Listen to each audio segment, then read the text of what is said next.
आज का टॉपिक क्या है? देना ही लेना है। So this is the topic. क्या है आज का टॉपिक? देना ही लेना है। सो ये कैसे देना ही लेना कैसे है और बाबा क्यों ये वर्ड्स मुरली में यूज़ करते हैं, तो आज हम इसके बारे में समझेंगे।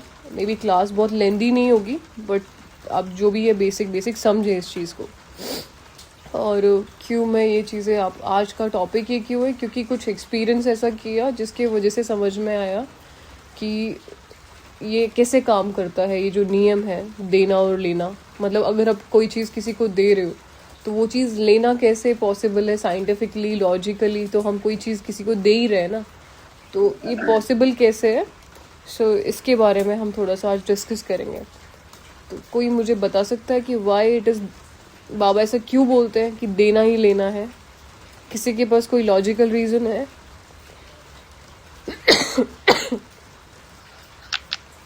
एक तो जो भी कुछ देते हैं तो तुरंत हमको खुशी मिलती है।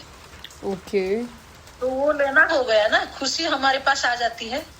ठीक है, क्योंकि खुशी वैसे खरीदी नहीं जा सकती, पर कोई चीज़ दे करके खुशी मिल जाती है। तो इट इज़ लाइक कुछ लिया ही है। ओरिजिनली तो हमने कुछ लिया ही है, क्योंकि आत्मा को फिजिकल चीज़ें नहीं चेंज कर सकती, ना खुशी दे सकती हैं, बट किसी की बदले में आई हुई दुआएं खुशी देती हैं। ठीक है, ये कह सकते हैं। इसके अलावा जो हम देते हैं वो पहले हम खुद अनुभव करते हैं ना, वो बाबा से हमको मिलता है, तो फिर हम आगे देते हैं। तो इसका मतलब हम पहले भरपूर हो रहे हैं, फिर हम किसी और को दे रहे हैं। चलो, ये बात भी बिल्कुल लॉजिकल है कि आप खुद में होगा तभी दे पाओगे। हाँ जी। ठीक है, इसके अलावा कोई रीज़न है किसी के पास?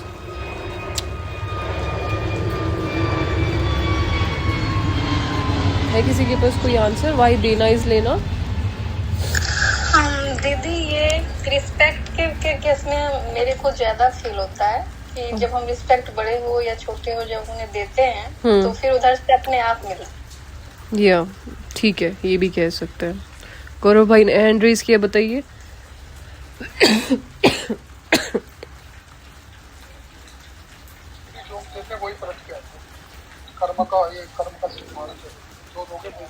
ठीक है, जो देते हैं वो वापस आता है। ठीक है, चलो, आप लोगों के सबके जवाब लॉजिकल थे, ठीक है, पर फिर भी मैं अपना पॉइंट ऑफ व्यू ज़रूर रखूँगी चीज़ों को लेकर के।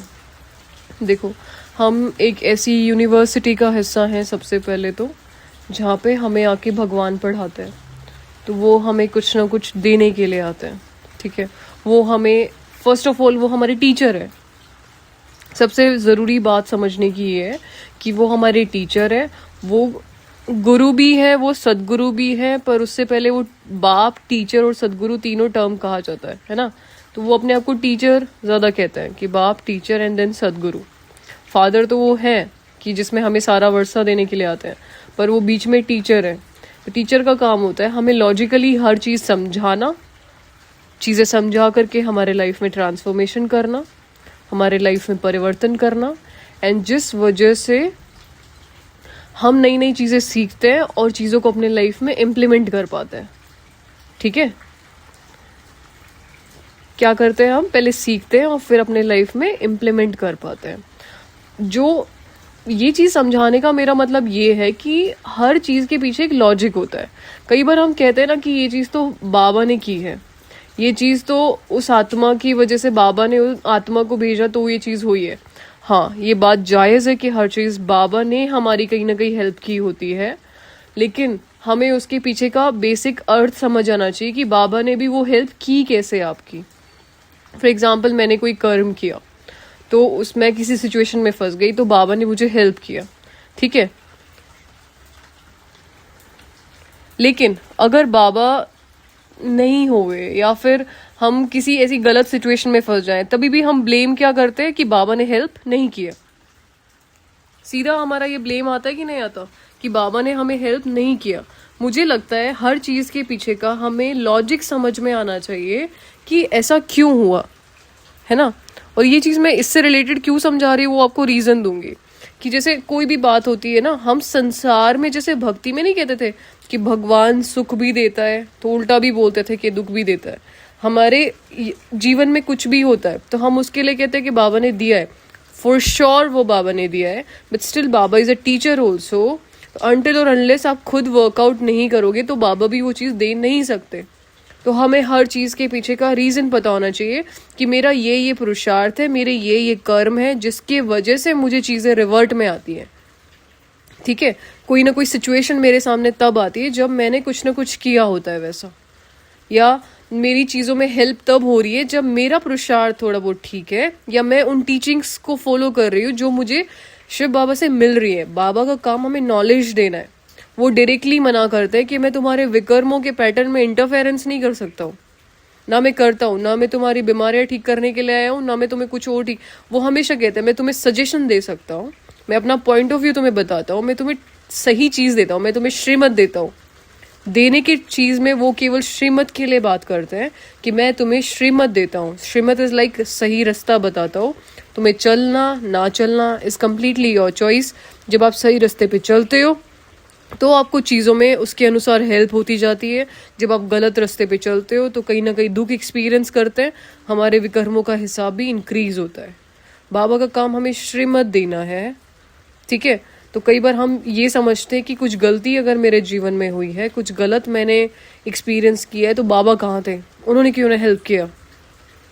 कहीं ना कहीं मेरा खुद का कुछ हिसाब किताब है जो मेरे सामने आया और जिसको मुझे डील करना आना चाहिए, उसमें भी कुछ ना कुछ शिक्षा ही होगी, तभी वो चीज़ें मेरे सामने आई हैं। ठीक है, यहाँ पे जैसे कई सिचुएशंस में हम फंस जाते हैं।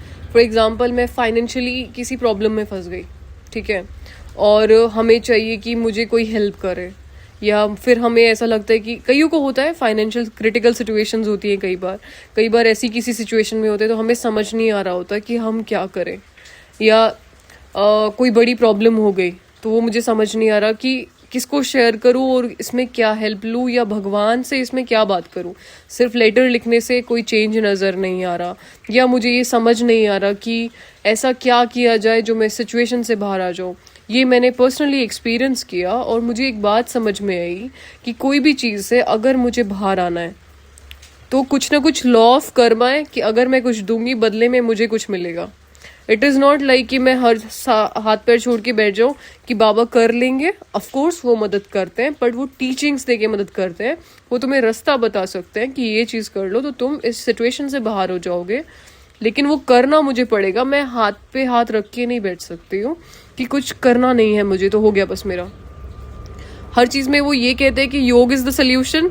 ये बात बिल्कुल जायज़ है कि योग is a powerful solution for everything, पर इसके पीछे का कारण ये है कि जब मैं योग करती हूँ तो मुझसे वाइब्रेशंस फैलते हैं जो आसपास के एटमॉस्फेयर को चेंज करते हैं। आत्माओं को सुकून एक्सपीरियंस होता है जिससे मेरा हिसाब किताब अच्छा बन जाता है, मेरा पुण्य बन जाता है, जिस वजह से मैं किसी पर्टिकुलर क्रिटिकल सिचुएशन से बाहर आ जाती हूँ, क्योंकि मैंने एक पॉजिटिव हिसाब किताब बनाया, कुछ ना कुछ पॉजिटिव अटेन किया, उसके वजह से मैं किसी भी क्रिटिकल सिचुएशन से बाहर आ जाती हूँ।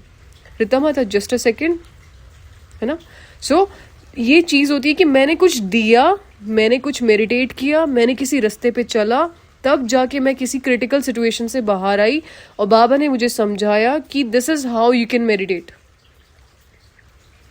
ठीक है, यहाँ पे वो भक्त वाला सीन नहीं है कि मैं बिल्कुल आपको 10 रुपए का प्रसाद चढ़ाने वाली हूँ तो मुझे आप इस चीज़ से बाहर निकालो, या तो फिर आपने मुझे कुछ हेल्प नहीं किया। अनटिल और अनलेस मैं उस सिचुएशन में कुछ काम नहीं कर रही हूँ तो मैं उससे बाहर भी नहीं आने वाली हूँ। तो हम ये चीज़ें ना समझ के बैठे कि ये कोई भक्ति मार्ग का सीन चल रहा है। बाबा हर चीज़ में हमें हेल्प करते हैं, पर उनका काम हमें डायरेक्शन देना ज़्यादा है। उस पर चलना ना चलना it is completely my choice. It is ये देना और लेना वाला सीन है कि आप कुछ दोगे तो आपको मिलेगा। This is a law. अगर आप धरती के इस 5 तत्व के पोर्शन में रह रहे हो, यहाँ ये साफ सीधा लॉ आप पे अप्लाई होता है कि अगर आप कुछ दोगे तो आपको मिलेगा। कुछ ना कुछ लॉ आप पे इम्प्लीमेंट होता रहता है कि आप कुछ दोगे तभी आपको कुछ सिचुएशन से बाहर आओगे।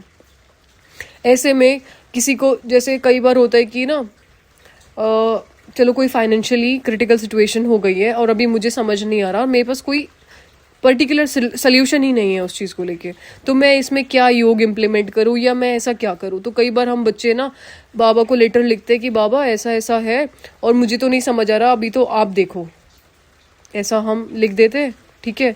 पर रिवर्ट में कहीं ना कहीं बाबा मुरली में कुछ ये चलाते हैं कि ठीक है आप किसी सिचुएशन में हो, मैं बंधा हूँ आपको हेल्प करने के लिए, लेकिन वो हेल्प भी तब होगी जब आप खुद कुछ करोगे। जब तक आपको खुद को खुद की हेल्प करनी नहीं आती है, I also can't help you. I can only suggest you कि आप ये चीज़ कर लो, मैं आपको रास्ता बता दूंगा। अगर प्रॉब्लम एक होती है तो सोल्यूशन 1000 होते हैं। हमेशा ये चीज़ याद रखना, प्रॉब्लम एक होती है लेकिन सोल्यूशन 1000 होते हैं उस चीज़ के। मेरे देखने के नज़रिए पे डिपेंड करता है कि मैं उस प्रॉब्लम को देखती किस किस नज़रिए से हूँ। हमेशा आगे जीवन में कभी भी कोई प्रॉब्लम आए तो कभी हमें ये नहीं सोचना चाहिए कि कोई सोल्यूशन नहीं होगा, उसके 1000 सोल्यूशंस होते हैं।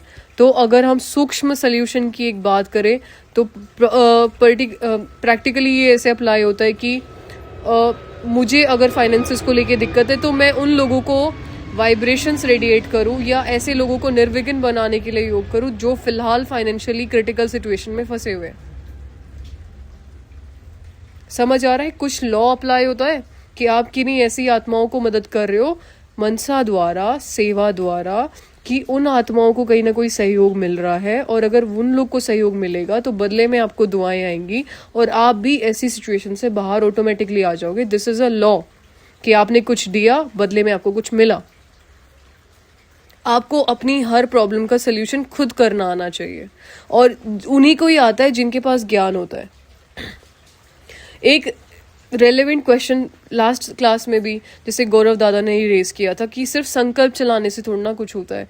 सो संकल्प चलाने से वाइब्रेशंस फैलते हैं, और जो आप संकल्प चलाते हो, आप ब्राह्मण हो तो आपकी संकल्प साधारण संकल्प नहीं होते हैं। आपके संकल्पों का पूरे एनवायरनमेंट पे बड़ा इफेक्ट पड़ता है, क्योंकि आपके हाई वाइब्रेशनल थॉट्स है। कोई भी बच्चा अपने आप को विश्व कल्याणकारी जैसे संकल्प नहीं चला सकता। कोई भी संसार की एक भी आत्मा ऐसी नहीं होगी जो अपने आप को विश्व कल्याणकारी समझती होगी। कोई भी आत्मा ऐसी नहीं होगी जो अपने आप को आत्मा भी समझती होगी। तो आपके संकल्प यूनिक है। जब आप अपने ओरिजिनल स्टेट में स्थित होकर के कोई संकल्प चलाते हो तो आप वाइब्रेशंस के थ्रू पूरे वर्ल्ड के माहौल को चेंज करते हो, and this is a huge thing जो स्थूल कुछ भी करने से बदल नहीं सकता है। आप स्थूल में कुछ भी करे हो, लेकिन आपके संकल्प में शक्ति होती है। संकल्पों की शक्ति से ब्रह्मा ने सृष्टि रची, कहते हैं। So we all are somehow Brahmas. हम संकल्प करते हैं तो एक नई सृष्टि का निर्माण होता है। संकल्पों में अगर पवित्रता है तो नई सृष्टि का निर्माण होता है। फिजिकली कुछ भी करने से नई सृष्टि का निर्माण नहीं हो सकता।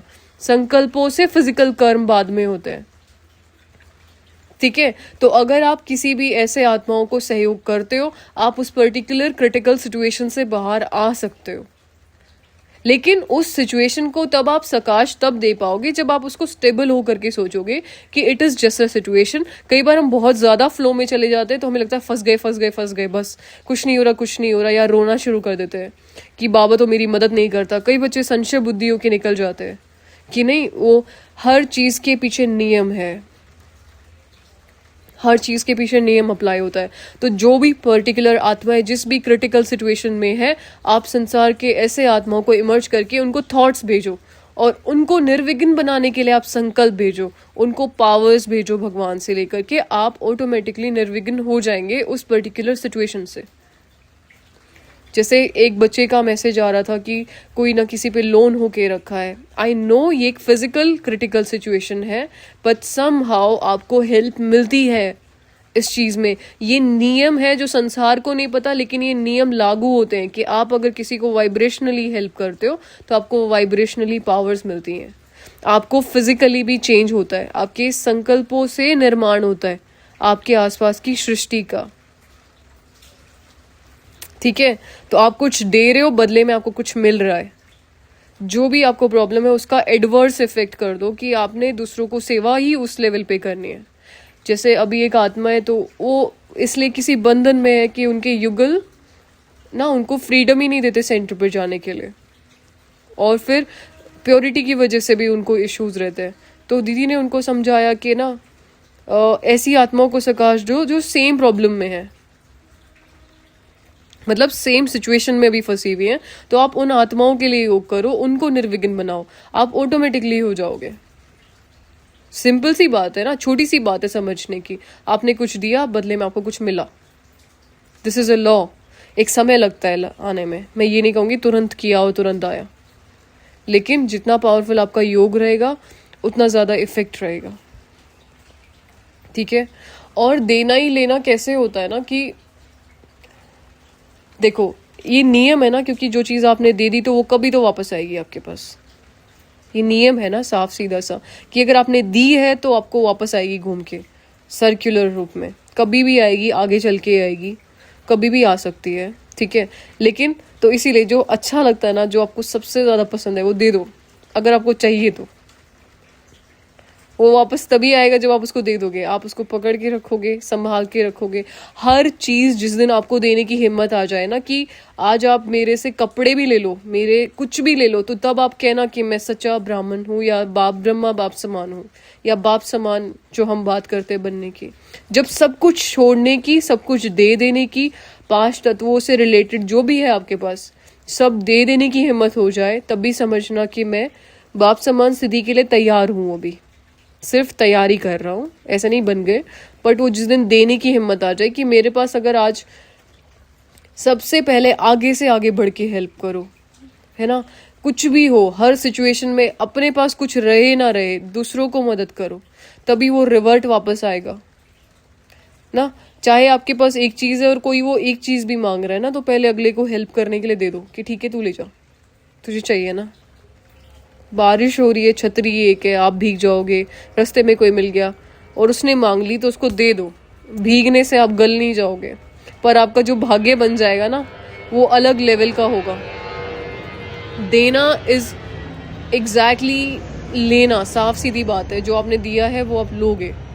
सूक्ष्म रूप से सचिन भाई जी एक प्रैक्टिस करवाते हैं, जो मैंने काफ़ी टाइम पहले किया था, कि ना अपने पुण्यों का भी दान कर दो। सूरज भाई जी भी करवाते थे कि जो आपने पुण्य कमाए हैं रात को बैठ के उनका दान कर दो, कि मैं सभी ब्राह्मण आत्माओं को, जैसे स्पेशली हम तो सिर्फ ब्राह्मण आत्माओं के लिए करते हैं, क्योंकि मुझे लगता है आप लोग स्ट्रांग बनोगे तो संसार को अपने आप बना ही दोगे ना। 3-4 अगर हमारे अच्छे निकल जाएंगे, हम लोग स्ट्रांग बनेंगे, तो अपने आप संभल जाएगी संसार, है ना। तो सारे ब्राह्मणों को अपने पुण्य का दान कर दो, ताकि वो निर्विघ्न होकर के पुरुषार्थी बन सके। आपके ऐसा नहीं है कि मतलब आपके पुण्य खत्म हो जाएंगे, लेकिन वो कभी रिवर्ट होके मल्टीपल टाइम्स ऑफ मल्टीपल होके वापस आएगा। हाँ, कुछ सूक्ष्म इफेक्ट होते हैं कि जैसे अगर आपने कोई पुण्य जमा किया हुआ है तो आप पर अभी उसका आने वाले फ्यूचर में बहुत अच्छा कुछ ना कुछ इफेक्ट हो सकता है। पर जैसे आप दान कर देते हो तो इट इज़ लाइक सच में दान हो गया। वो पॉजिटिव इफेक्ट नहीं आएगा कुछ टाइम के लिए, जो थोड़ा बहुत आता, लेकिन बहुत बड़ा पॉजिटिव इफेक्ट एक लंबे समय के बाद आएगा। ठीक है। तो भाई जी कहते थे कि अपने पुण्यों को भी दान करते चलो हाथों हाथ, कि मैं पुण्यों का भी दान करता हूँ सभी को। So this is a huge thing. Vibrational level की बात हो रही है, कोई स्थूल लेवल की बात नहीं हो रही है। बट वाइब्रेशंस की ही आवश्यकता है संसार में। स्थूल चीजें सभी अवेलेबल हैं सबके पास, है ना। इतने बड़े बड़े इन्वेंशंस हो चुके हैं, सारी चीजें बन चुकी है, सारे कंफर्ट लेवल के अच्छे अच्छे सोफे बेड सबके पास सब कुछ है। हम सब चीजें हमारे पास अवेलेबल है, but still we are not happy because हमारे पास वाइब्रेशंस खराब है। और वाइब्रेशंस रेडिएट होती हैं थॉट्स से। ऑलराइट। तो देना सबसे पहला जो लेवल होता है वो वाइब्रेशनल लेवल पे देना होता है, स्थूल पे नहीं। कि आप वाइब्रेशनल लेवल पे क्या रेडिएट कर रहे हो, क्या दूसरों को संकल्प भेज रहे हो, क्योंकि संसार को श्रेष्ठ संकल्पों की आवश्यकता है फिलहाल। और कोई चीज फिर भी मिल जाएगी कहीं ना कहीं से। समझ आ रहा है?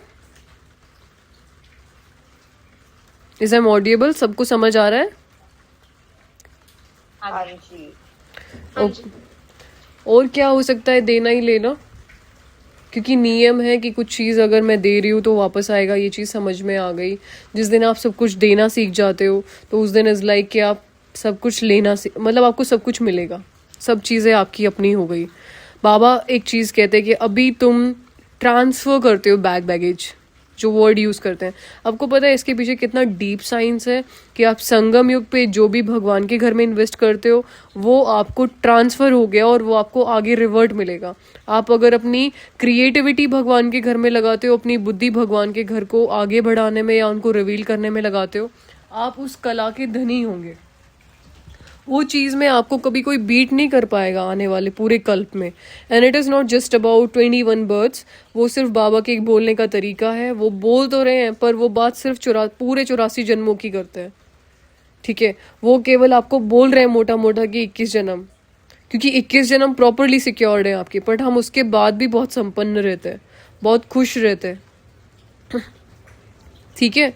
सो जो भी मेरे पास है, जैसे मैं थोड़ी बहुत क्रिएटिव हूँ, चाहे मेरे पास कोई चीज़ को पर्टिकुलरली नॉलेज है, चाहे मुझे ड्राइंग अच्छी करनी आती है, चाहे मुझे स्किट्स लिखनी आती है, चाहे मैं म्यूज़िक बना लूँ, चाहे मुझे एडिटिंग थोड़ी बहुत आए, जो भी मुझे आए, मैं जितना भगवान के घर में उस चीज़ को यूज़ करते हुए सेवा किया तो वो चीज़ मुझे रिवर्ट में बहुत बड़ी कला के रूप में वापस मिलेगी। इसीलिए बाबा कहते हैं इस जन्म में तुम्हें सभी काम करने आने चाहिए। ऐसा एक भी काम नहीं हो जो तुम्हें करना नहीं आए। सो एक बार की बात है, I was reading that book of Nirmal Shanta Dadi. तो उसमें 3-in-1 जो बुक है वो पढ़ रहे थे, तो उसमें एक एग्जाम्पल लिखा हुआ था कि ना बाबा ने दादी को बोला एक स्लीपर बनाने के लिए, चप्पल बनाने के लिए। तो उनको अभी तो she was always a princess, उनको हमेशा राजकुमारी के जैसे उन्होंने बड़ा किया था, तो उनको कैसे चप्पल कैसे बनानी आएगी। तो ना उन्होंने बाबा को बोला कि मुझे तो बनानी नहीं आती है, कैसे मैं चप्पल सीऊँ, कैसे बनाऊँ, कैसे। सो तो बाबा का साफ सीधा जवाब था कि एक स्लीपर बनाने जितनी अक्ल नहीं है और विश्व का राजा बनना है इन लोग को। तो उस दिन ना तो मुझे बड़ी शर्म आई चीज़ों को लेके कि यार बात तो सही है ना, कि इतनी सी बेसिक चीज़ें अगर मुझे नहीं आती, मैं बोलती हूँ कि तो मुझे तो नारायण बनना है, कैसे चलेगा ये। तो फिर उसके बाद मैंने कुकिंग भी सीखी, मैंने घर में सबको अच्छा अच्छा खाना बना के खिलाया, सारे एक्सपेरिमेंट किए घर में। जो काम नहीं आता था, भैंसों का चारा बनाना, भैंसों को खाना खिलाना, हर चीज़ जो हो सकती थी मेरे से, हम हर चीज़ में अपना हाथ घुसा देते थे। एंड ट्रस्ट मी, वो काम अच्छा भी होता था। गांव के लोगों को बुला बुला के गोलगप्पे तक बनाए मैंने कि गोलगप्पे भी बनाने आने चाहिए, क्योंकि कोई आसपास खाने वाला नहीं था कि मैंने कहा चलो सब पे एक्सपेरिमेंट करते हैं। वहाँ मिलते नहीं है तो उन लोग को अच्छे ही लगे कि चल अच्छे है ठीक है। हर चीज़ हमें करनी आनी चाहिए। कभी हम ये नहीं बोले कि हाँ ये काम तो मुझे करना नहीं आता, वो काम तो मुझे चाहिए, इलेक्ट्रिशियन का काम हो, चाहे कोई स्विच खोलने का काम हो, अपने आप लग जाते थे। कभी कुछ नुकसान नहीं हुआ, ट्रस्ट मी। हमने हर चीज़ में एक्सपेरिमेंट करके देखा है, कभी कहीं पे कोई नुकसान नहीं हुआ। एक बार तो ना सेंटर पे चिमनी खराब हो गई, तो चिमनी वाला आया भाई, तो उन्होंने ना एक चीज़ बोली कि पैनल है उसका, जो बटन दबाने वाला पैनल होता है वो ख़राब हो गया। तो उन्होंने कहा ये पैनल चेंज होगा दीदी, और ये ख़राब हो चुका है, और दीदी सेंटर पे नहीं थे। तो मैंने कहा आप इतने चिमनी की सर्विस शुरू करो, मैं ये पैनल चेक करती हूँ कि इसमें क्या गड़बड़ है। तो उसने मुझे साफ बोला था कि दीदी ये चेंज होगा। एंड आई वॉज थिंकिंग कि मैं सेंटर के पैसे क्यों वेस्ट होने दूँ, मैं खुद ही थोड़ा दिमाग लगा लेती हूँ ऐसे ऐसे करके। तो आई जस्ट ट्राइड कि मैं उसको ठीक करूँ। तो उसमें छोटी छोटी चीज़ें थी, उसको 10 बार पलटा सीधा किया जैसे तैसे, क्योंकि दीदी तो थे नहीं, अब पीछे से दिमाग तो अपन कुछ भी लगा ही सकते हैं। और इतने वो सर्विस कर रहा था, वो पैनल ठीक हो गया, जो कि वो इंजीनियर भाई खुद मना कर रहा था कि वो ठीक नहीं होगा। और उसने वो पैनल कनेक्ट किया तो उसमें इतना जुगाड़ तो हो गया कि चिमनी बंद और ऑन हो रही थी।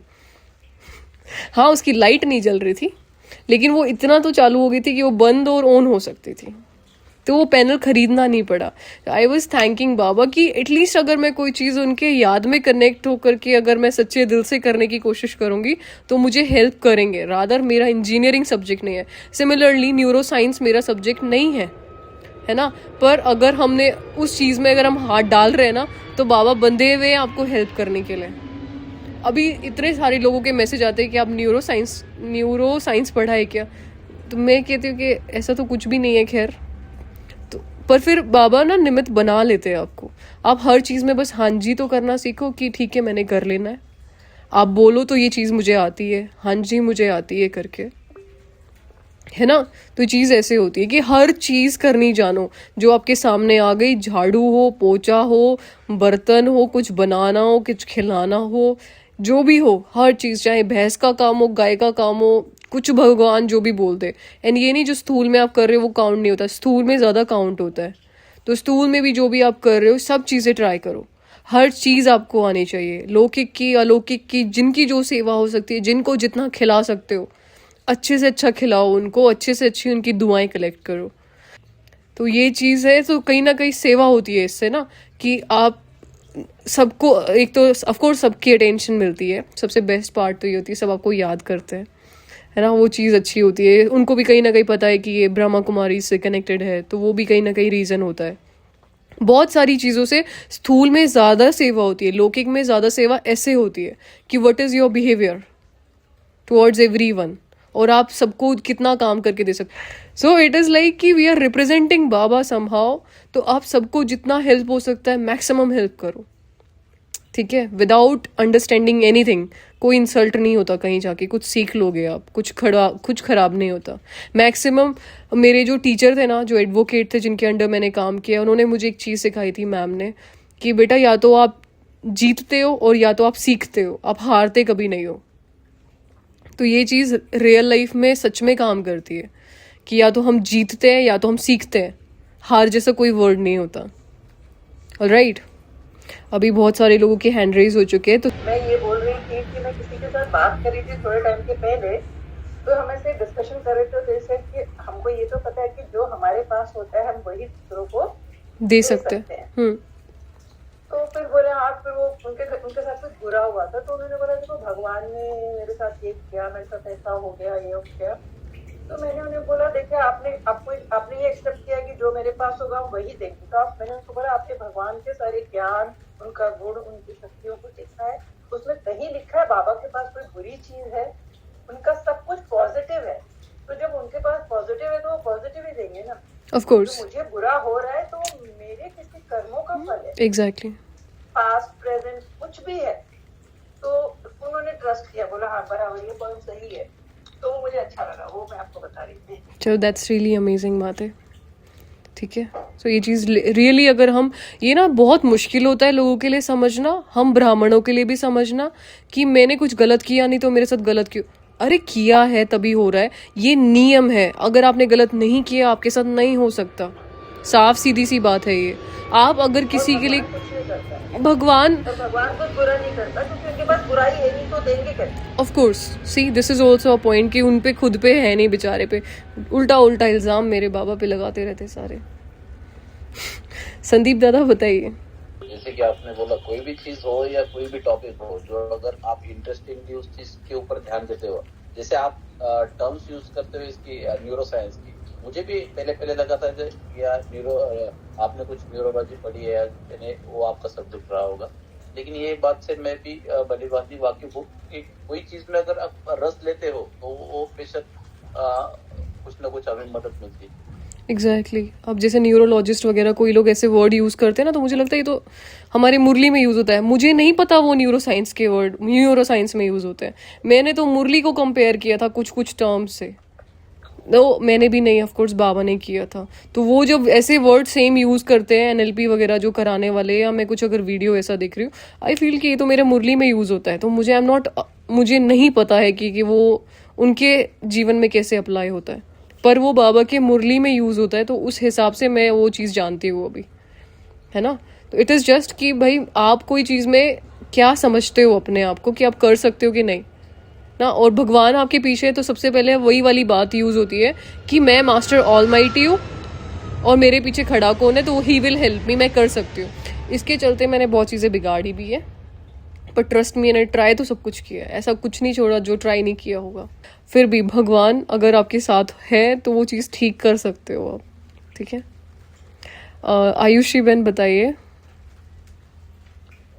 ओम शांति दीदी, मेरा एक क्वेश्चन ये है कि आपने बताया कि जो हम देते हैं वही हमको मिलता है, तो ये तो लॉक करना है, सही बात है दीदी। एक चीज ये है कि किसी ने अगर मेरे साथ बुरा किया, मुझे बहुत बुरा लगा, और मुझे उसी समय वो किसी को बताना है, लाइक होता है ना अंदर की भड़ास निकालनी है। तो हालांकि हम ब्राह्मणों को ऐसा करना नहीं चाहिए, लेकिन उस पॉइंट ऑफ टाइम पे जैसे कुछ बुरा लगा और कुछ बहुत बुरा हुआ तो मैं किसी के बारे में ऐसा बोल देती हूँ, फिर बाद में मुझे रियलाइज होता है कि भाई मैंने चुगली करी। तो इस चीज को हम ऑन दैट स्पॉट जिस समय बुरा लग रहा है या फिर किसी को जब बता रहे तो कैसे अपने आप को कंट्रोल करें कि आगे जाके वो पाप कर्मों में ना काउंट हो। ना आयुषी बहन, the problem is not that कि आपने किसी को बताया, द प्रॉब्लम इज आपको बुरा क्यों लगा। अगर मैं चीज़ों को अलग नज़रिए से देखूंगी तो मुझे बुरा नहीं, आपको बुरा लगना नहीं चाहिए। बुरा लगने के बाद अगर आप किसी को नहीं बता रहे, ऑफ कोर्स आपको अंदर चीज़ रह जाएगी, आप हर्ट रहोगे। डिपेंड भी इस चीज़ पे भी करता है कि आप शेयर किसको कर रहे हो, है ना। तो वो चीज़ भी रहती है मायने। पर उससे पहले सवाल ये उठता है कि मुझे बुरा क्यों लग रहा है, तो मैं उस चीज़ को ही ठीक कर लूँ।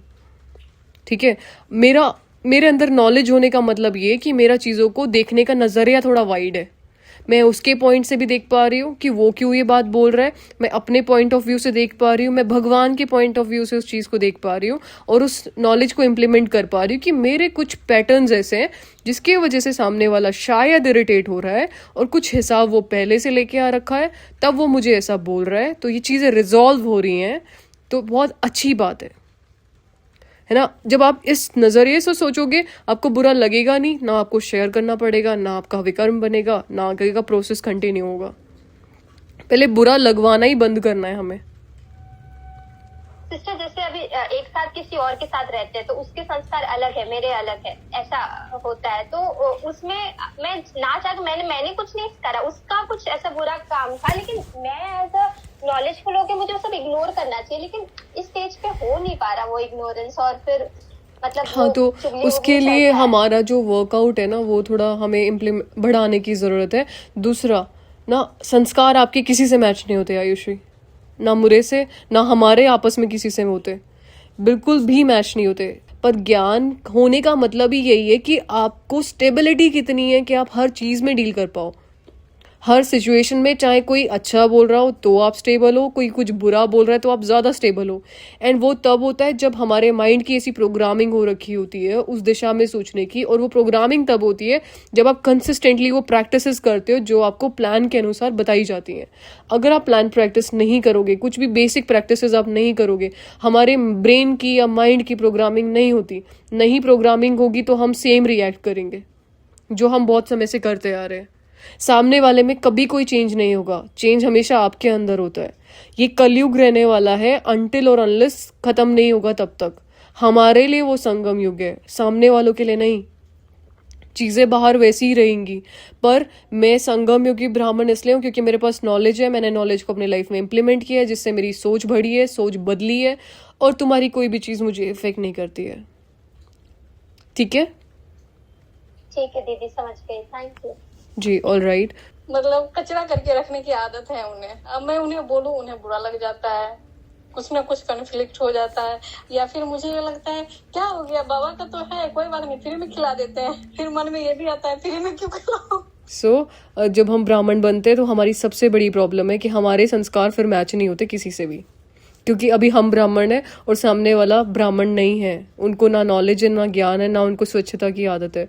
आपको एक्स्ट्रा ऑर्डिनरी हमेशा रहना पड़ेगा, और यहाँ ब्राह्मण से ज़्यादा भी आप देवताओं जैसे रिएक्ट करो कि चीज़ें आप जैसा भी रिएक्ट करेंगे, या तो हमारा बिहेवियर ऐसा होना पड़ेगा कि सबको हमारे प्रति एक अटेंशन रहे, एक अट्रैक्शन रहे, और वो चीज़ें म्यूचुअली सॉल्व रहे।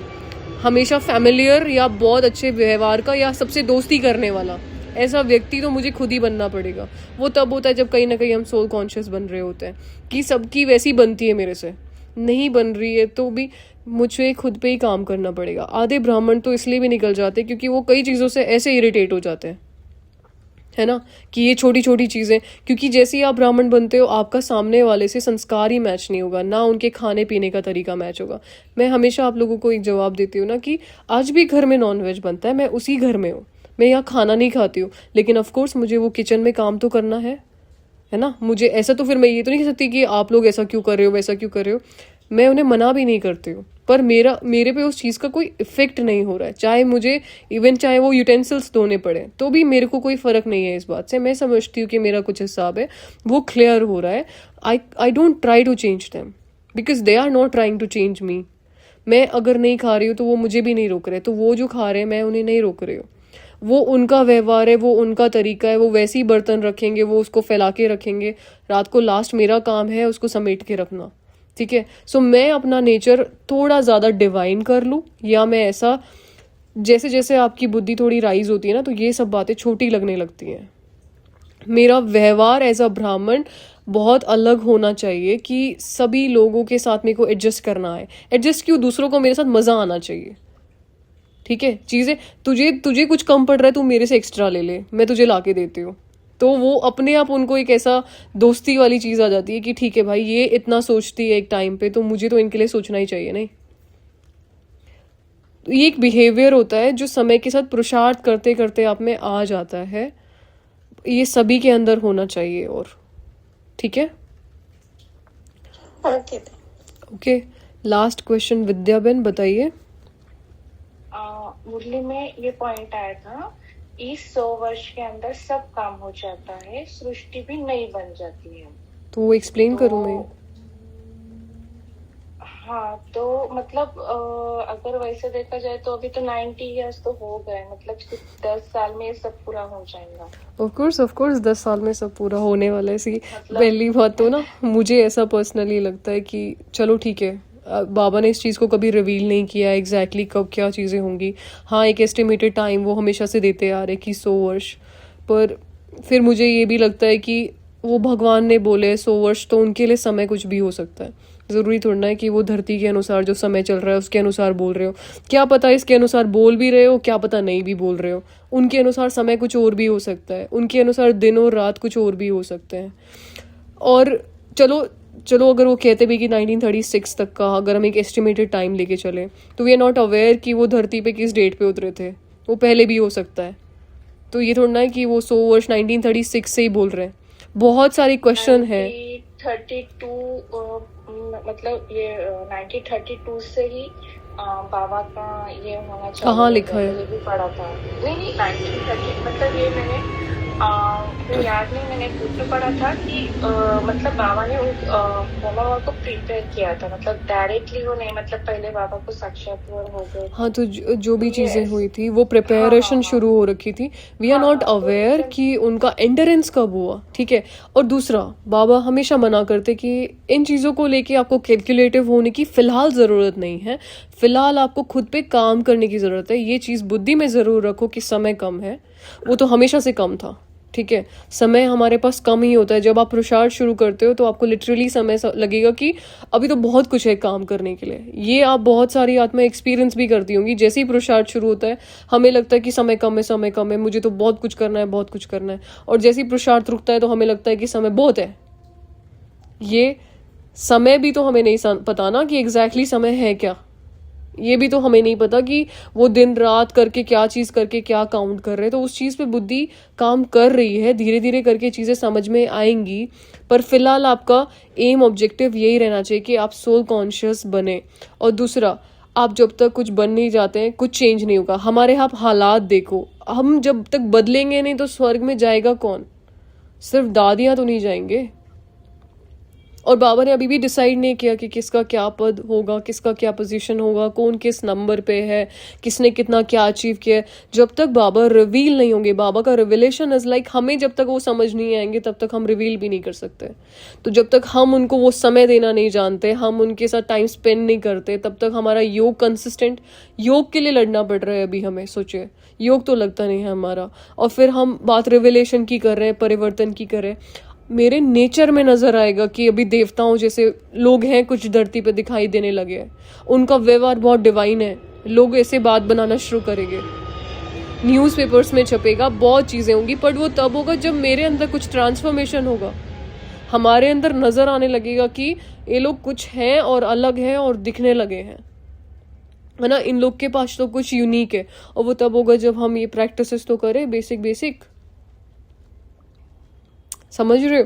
और ना, ये साफ सीधी बात समझ लो, जब तक आप कुछ बनोगे नहीं, कुछ भी नहीं हो रहा है। आपके बनने से चीज़ चेंज होगी, क्योंकि चीज़ें बहुत अलग है, संसार में बहुत कुछ है।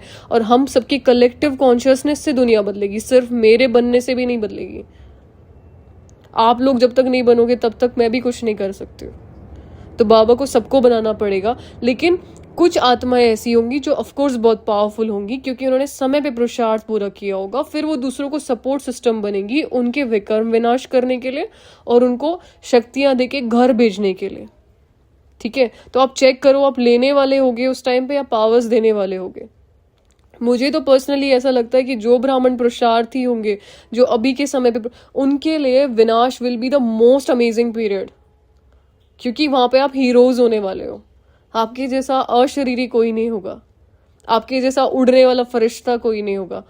आप जगह पे जा जा करके सेवा आप कर पाओगे बिकॉज आपने एक समय पे पुरुषार्थ ऐसा किया हुआ है जो आप बुद्धि द्वारा सेवा कर सकते हो। लोगों को आप संकल्पों द्वारा परिवर्तन कर पाओगे या उनको मैसेजेस दे पाओगे। तो that will be a most amazing period for all of us अगर हम पुरुषार्थी ब्राह्मण्स हैं तो। एंड अगर आप अभी इंजॉय कर रहे हो माया के साथ तो हम डर सकते हैं, तो फ्यूचर बहुत डेंजरस होगा। जो वही वाली बात है ना, पेपर आने से पहले जो पढ़ता है वो पेपर में मजे करता है, और जो पेपर के टाइम पढ़ता है उसको तो पेपर ही लगेगा ना फिर। तो जस्ट डिसाइड कि उस टाइम पे हीरोइक बनना है या फिर अभी माया के साथ मजे करके हीरोइक रहना है, क्योंकि माया के साथ मजा करना इज ऑल्सो अमेजिंग थिंग। वो एक अलग ही एक्सपीरियंस है कि हम संगम युग पे है, माया के साथ फुल हमारी माया से जमती है। ठीक है।